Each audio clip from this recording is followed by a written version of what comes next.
Ikalawang Hari, Kabanata 2.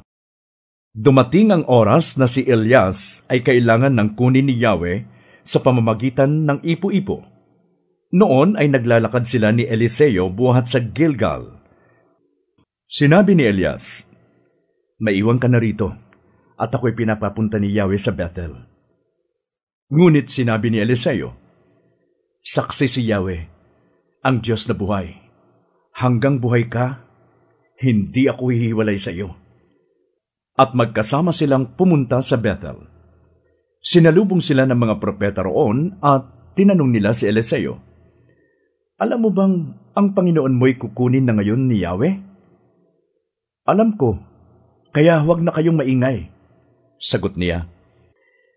Sinabi ni Elias, "Eliseo, maiwan ka na sana rito, sapagkat pinapapunta ako ni Yahweh sa Jericho." Ngunit sinabi niya, "Saksi si Yahweh, ang Diyos na buhay. Hanggang buhay ka, hindi ako hihiwalay sa iyo."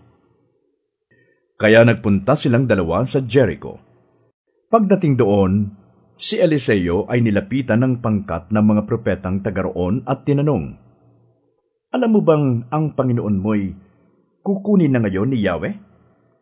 "Alam ko, wag na kayong maingay," sagot niya. Sinabi muli ni Elias kay Eliseo, "Maiwan ka na rito, sapagkat pinapapunta ako ni Yahweh sa Jordan." Ngunit sinabi niya, "Saksi si Yahweh, ang Diyos na buhay. Hanggang buhay ka, hindi ako hihiwalay sa iyo." At nagpatuloy sila ng paglakad.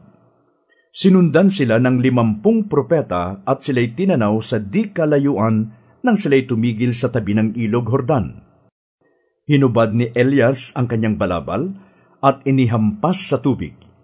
Nahawi ang tubig at sila'y tumawid sa tuyong lupa. Pagkatawid nila, sinabi ni Elias, "Sabihin mo sa akin kung anong ibig mong gawin ko para sa iyo, bago ako kunin." Sumagot si Eliseo, "Kung maaari, ipamana ninyo sa akin ang 2 bahagi ng inyong kapangyarihan." Sinabi ni Elias, "Mabigat ang hinihingi mo. Gayunman, kapag nakita mo akong kinuha, mangyayari ang kahilingan mo. Kapag hindi, hindi mo makakamit ang hinihingi mo." Patuloy silang nag-uusap habang naglalakad. Walang ano-ano'y pumagitna sa kanila ang isang karwaheng apoy na hila ng mga kabayong apoy. Nagkahiwalay sila at si Elias ay iniakyat sa langit sa pamamagitan ng ipo-ipo. Kitang-kita ito ni Eliseo, kaya't napasigaw siya, "Ama ko! Ama ko! Magiting na tagapagtanggol ng Israel!" At nawala na sa paningin niya si Elias. Sa tindi ng kalungkutan, pinunit ni Eliseo ang kanyang damit mula itaas hanggang sa laylayan. Dinampot niya ang nalaglag na balabal ni Elias at bumalik sa pampang ng ilog Jordan. Hinawakan niya sa isang dulo ang balabal at inihampas sa tubig, sabay sabi, "Nasaan si Yahweh, ang Diyos ni Elias?"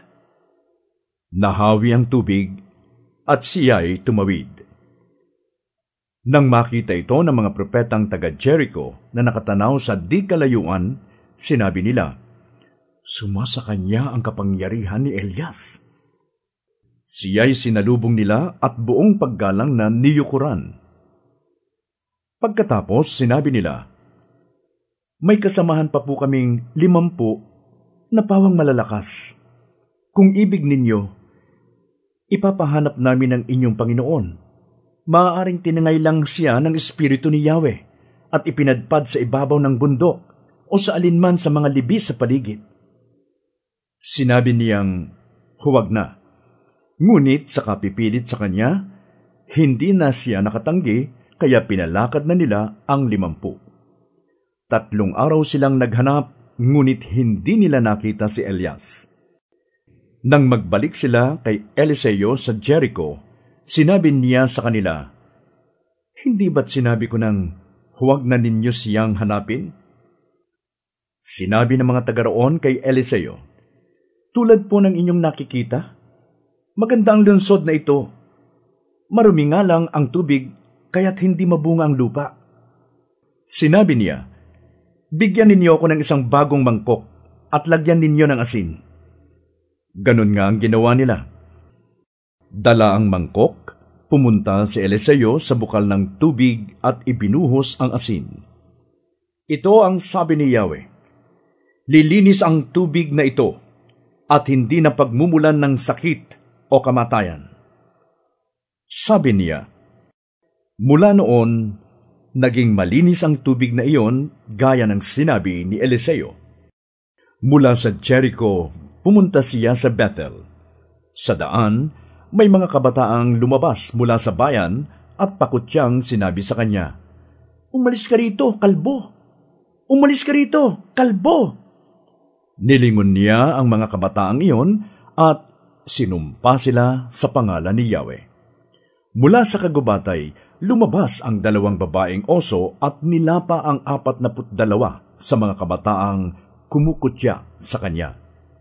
Mula rooy, nagtuloy siya sa bundok ng Carmel bago bumalik sa Samaria.